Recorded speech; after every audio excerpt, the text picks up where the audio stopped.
So we got cut out. Hannah accidentally scrolled something weird. Anyway, is it on the encyclopedia that you had given us? They actually used their, like, where they got their information from. Do we put that too, or do we just put that we got it from this website and then they could go to that and see where these people got their information from? That's our question. You also let's see. We have the other thing I was gonna say is, like, in our concluding paragraphs, they're not. She said we're kind of restating our thesis at the end, and then after we restate our thesis, then we put a transitional sentence.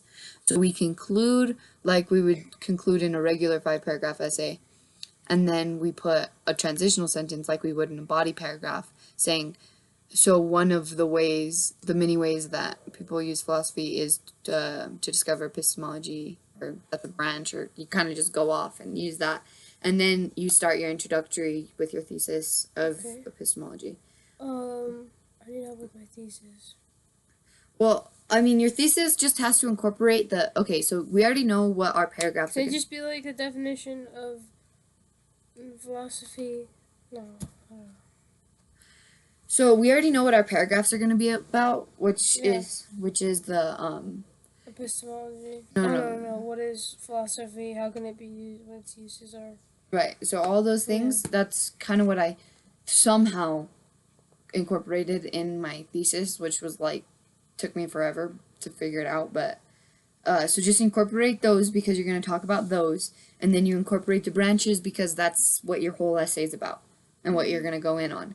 I mean, this has a lot of categories and subcategories. So, like, in this thesis, the category is philosophy, and there are 2 subcategories, basically, that you have. One that's, you're still defining philosophy in terms of what philosophers think it is and what you think it is, and then the other subcategory is what are all the branches of philosophy, and that is also used to define it.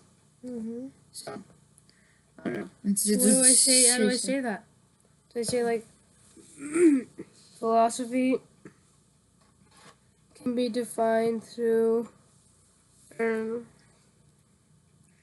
have to say something about philosophy, and then I can be like, it's defined through the 5 branches, and I don't know. I would say put the 5 branches last, because that's what, I mean, it helps to keep your stuff in order. But, like, you can put philosophy has many uses, or has a purpose and many uses. It can be defined as the love of wisdom, and it's and the examination of life. And later on, you're going to explain why it can be defined as that, and then you can say through the many branches, the epistemology and the metaphysics, aesthetics, ethics, whatever, I forget. So can it just be like the definition of like philosophy is outlook on life, and it can also be defined through the 5 branches it's broken up into? Yeah. Okay, cool.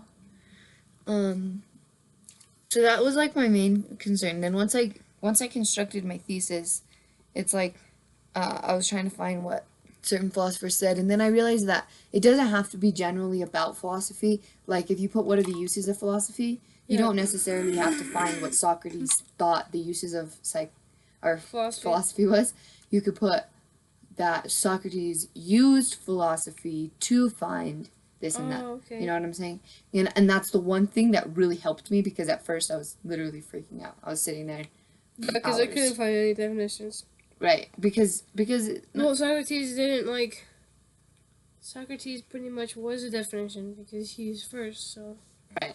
Another thing I was gonna say is, like, I was using that encyclopedia, but what helped me is I went off and I found another source of like quotes from philosophers, which wasn't necessarily their philosophy, but just quotes of that they said in their lives. And so, like, for Descartes that I had for our Socratic seminar, I had him, or I found him, and he said, "I think, therefore I am." So, like, you can use that. It doesn't necessarily have to be their actual philosophy. It could just be something that they said as a philosopher, and usually you can use that more generally. like how we're gonna be using it in these essays. So anyways, other than that, I really don't think we have any other questions. We're just gonna try and get through it together, I guess, because like I said, it's hard because of how general Because this teamwork one's. makes the dream work. That's why. Yeah, it's hard how general this this certain essay is because it's. I like that it's general and not specific. Specific. Yeah, I guess we're all gonna go off on our own on this one, but Not really. Like literally everything there is to know about the philosophers is common knowledge to like or is yeah, but there's like 100 philosophers, so yeah. we're I gonna know, use but different ones. I doubt it. Honestly, everyone's gonna use Socrates like we will. Everyone's gonna use ones I know. Like you know what I'm saying? Like We've reading heard through that Plato, list, I've heard of those course. names before, and I'm like, this guy. This guy I seems remember pretty this famous guy from somewhere. from like art history or something. Yeah, Or but from like movies. yeah. Okay. Well, anyways, That's all, folks. that's all. We pretty much discussed it.